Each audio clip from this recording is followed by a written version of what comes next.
So today we're doing a deep dive into some core ideas from Zen philosophy. Our aim really is to get a feel for why this idea of impermanence. Well, why it isn't something to just mourn, but maybe something to embrace. If you step outside right now, maybe after it's just rain, you can almost see the whole thing laid out. The air feels kind of heavy, clean, puddles on the pavement like little temporary mirrors. And maybe there's a single leaf floating there. It just, spiraled down a moment ago, landed so quietly. But that simple meeting leaf and water, it somehow catches your eye, doesn't it? That little pause, that flicker of attention. That's really our starting point for this whole exploration. Yeah, it's that pause, isn't it? We're so often looking for the big story, the drama. But sometimes it's just watching something dissolve for a second that stops the mental chatter. Why is that? Okay, yeah, let's try to unpack that, because in that dissolving, we find this concept they call muju, impermanence. And the idea isn't that it's about loss, fundamentally. It's more like the essential condition that makes life feel vivid, real. If you look closely at that leaf in the puddle, its edges start to curl, right? The color darkens, the water sort of claims it. And eventually it just becomes part of the water, part of the earth. It's a transformation, not necessarily an ending to be resisted. Okay, here's where it gets tricky in the real world, I think. When you talk about transformation applied to, say, a business failing, or having to say goodbye to someone, or even just, the way society shifts, it feels like loss. It really does. How do we look at it differently without minimizing real pain or grief? That's the absolute core of it, isn't it? The argument isn't denying the pain. It suggests that maybe the suffering isn't just from the change itself, but from how much energy we spend fighting it, resisting what's happening. The paradox here is, it's precisely because things and good moments, difficult situations, everything that's said, that they actually matter, that they demand we engage with them fully, right here, right now.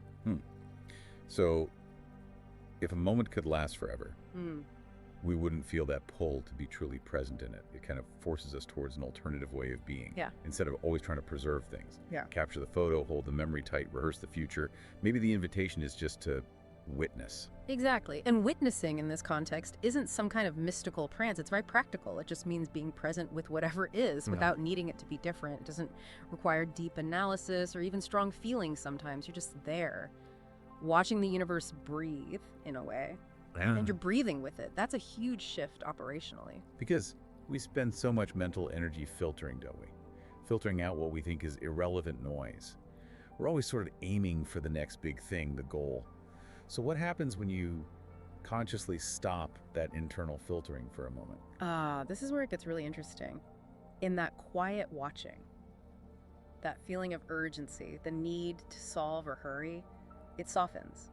It's like watching ripples smooth out on water.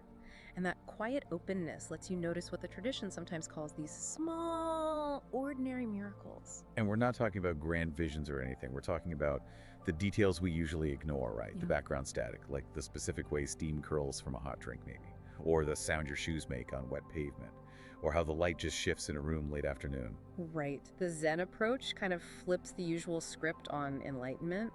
Clarity isn't found way out there in the extraordinary. It's found in the ordinary, but seen clearly. The master isn't necessarily wrestling with complex theology all day. Maybe the master is sweeping the courtyard, just fully aware of each stroke of the broom.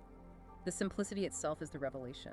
I like that idea you mentioned. Mindfulness as an interruption, not just a technique you practice on a cushion. Like, imagine walking down a busy street, mind buzzing with worries, deadlines, and you just stop for a second. Why? Because a little dry leaf spinning in a gutter caught your eye. That wasn't planned meditation. That was just life tapping you on the shoulder, demanding presence for a beat. And what happens in that beat? Often the mind immediately tries to grab hold of that clarity. It thinks, oh, this feels peaceful. How do I keep this feeling? How do I bottle it? But that's the paradox of presence, isn't it? The instant you try to hold on to that clear moment, it vanishes. Presence isn't a state you achieve and keep. It's more like a current you join. A movement. So if life keeps offering these little interruptions, these glimpses, how do we learn to receive them without immediately trying to possess them? I guess that's where some of the traditional tools come in, like the koan. Exactly, koans. And they're often misunderstood, I think. They aren't really riddles with a clever answer you're supposed to figure out. They function more like mirrors. Mirrors designed to shatter our fixed assumptions about how things should work. Think about that famous one. What is the sound of one hand clapping? Our rational mind immediately starts straining. It needs a resolution. It wants an answer that makes sense, that fits. But the koan isn't really about sound. It's pointing to our habit of demanding external answers, immediate solutions. The teaching is in stopping that demand. Which feels incredibly relevant now, doesn't it? Our whole modern setup is kind of built on demanding immediate resolution. Feeling anxious? Check your phone. Got a problem? Google it instantly. Koan makes you sit in that uncomfortable space where there isn't an easy answer. The space of not knowing. And in that stopping, in that discomfort, the focus can shift back to something like the leaf, the transient. We might ask, what does the leaf mean? But maybe the leaf doesn't mean anything. It just is. And yet, precisely because it's temporary here now, gone soon, you're forced to actually notice it. It's like only what is fleeting can be truly seen. Permanent things, the mountain, the sky, they can become invisible just because they're always there, background. But that brief falling leaf, it's like a little glitch in the matrix of your daily habit. It faces a moment of clarity. This also helps us see the difference between, say, attention and concentration. They sound similar, but they're different. Concentration tends to be narrow, effortful, like focus hard on your breath, you're directing it. Whereas attention, it's more expansive, isn't it? Yeah. More effortless. It allows the world to come to you. It's like letting the breath focus you rather than the other way around. Which brings us to this really profound idea about the movement of practice, articulated beautifully by Dogen. He said something like, to study the self is to forget the self. To forget the self is to be actualized by myriad things. The process isn't about building up a better self or accumulating insights. It's about dissolving. Dissolving that sense of a separate me who's trying to manage the whole experience. Letting go of the me who needs to control the narrative, curate the personal brand, fix the past, script the future. Yes, and you see that echoed in another koan. What was your original face before your parents were born? Again, it's not a riddle about genetics or time travel. It's an invitation to strip away all the layers, the roles, the stories, the identities we accumulate, and just return to that raw, simple awareness that was there before all that.